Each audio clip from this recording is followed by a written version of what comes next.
Revenge is a dish best served soiled Part 1. This is the story about how I found out my girlfriend of over 3 years was cheating on me, and how I went about getting my revenge. This happened over a year ago, so it's been good to get it all down. Been thinking about it for a while. Certainly feels cathartic, and I've tried to make it as entertaining as possible. Thanks in advance for reading. I suppose firstly I should start by telling you how I met my girlfriend and what she came to mean to me. I first met Sarah at a yoga class in the summer of 2016. Never in my life did I think I would see myself going to something like that. The silly spandex, the holier-than-thou attitude, the way everyone talked to each other like they were ducking high. It's not something I ever imagined myself doing, but when I hurt my back after falling from a first-floor roof at work, I decided to give it a shot on the recommendation of my back masseuse, and found a hall in my city doing beginner yoga classes. When the day to go came and I walked through the door, I instantly stuck out like a sore thumb.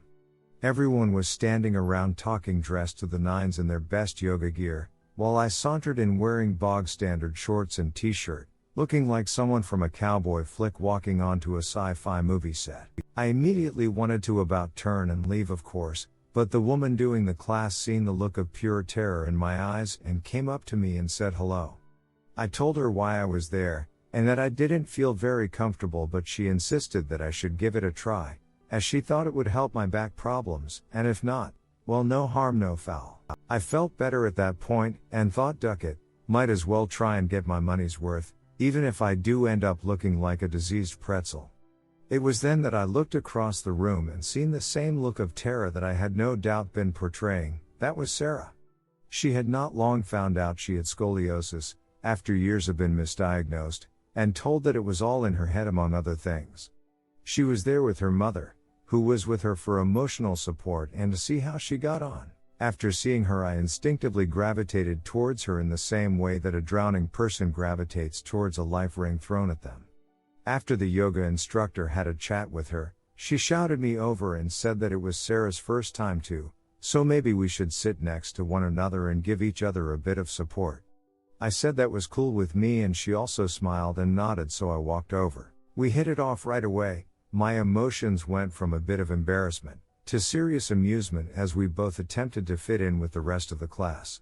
After the class was over, we were still talking away and I felt a genuine connection and butterflies in my stomach, and as we said goodbye we caught each other's gaze and she smiled at me with a purity that for the first time in my life made me feel weak at the knees. I wouldn't have went back in a million years had I not met her, but I decided to go the next week, and when I walked in the door, I got those butterflies in my stomach again and was hoping to see her face, but she wasn't there. As I was sitting there, I felt this feeling of pure dread and was sat thinking, what the duck am I even doing here? I felt this sadness that was hard to describe. It kinda reminded me of when I went to this holiday caravan park when I was about 12 with my gran and cousins, and there was this big center with pool tables and amusements and all that stuff. I remember seeing this girl there every night for a week and I instantly fell in love with her. Didn't say a ducking word to her right enough, but psyched myself up so that I was gonna try speak to her on the last night at the disco, but when we went down she wasn't there. I'll never forget that feeling of sadness as we went home. That girl had walked out my life, and she probably didn't even know she walked into it. I felt the same aching sadness when I didn't see Sarah. I knew nothing about her, had no way of contacting her, and felt this surreal sadness that was hard to quantify.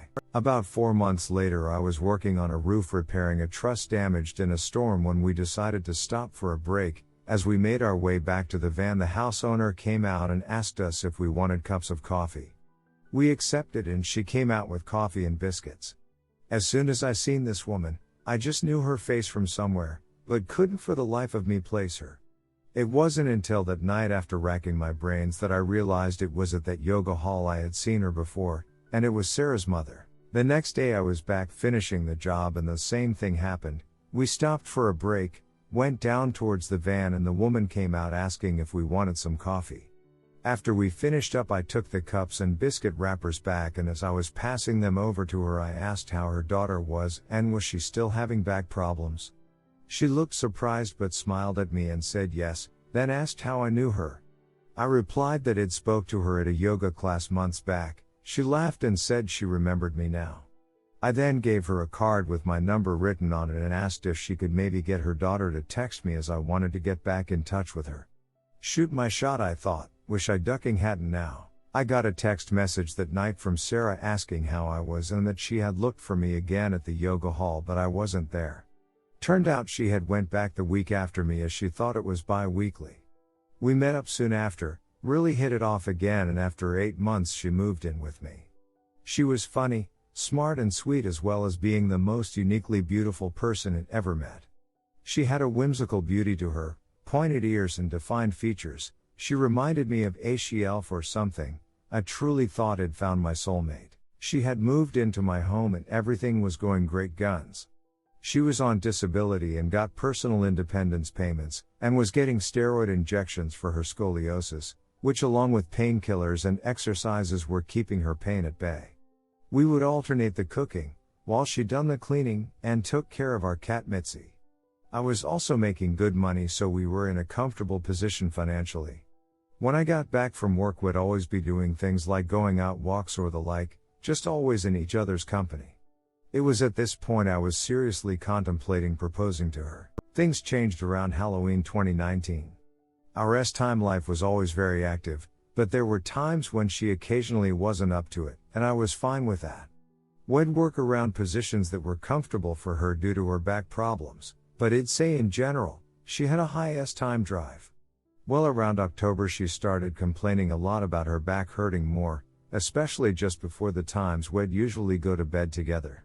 Anytime we did have S-time after that, it wasn't passionate or intense, it felt like we were going through the motions. She started complaining while we were in the middle of it, so at that point it'd stop, of course. I started feeling really S-timely frustrated, but I was positive that it was just a blip, and that we'd get through it together. Thing is, she seemed fine in other aspects of her life, she seemed happy. The first real red flag for me came in December when she completely stopped showing me affection. She just became cold towards me. She seemed repulsed when I put my arms round her or tried to take her hand. She was the one who was so touchy-feely, hands in hair, constant reaffirming touches, kisses and cuddles. When we'd sit on the couch, she'd basically be on top of me.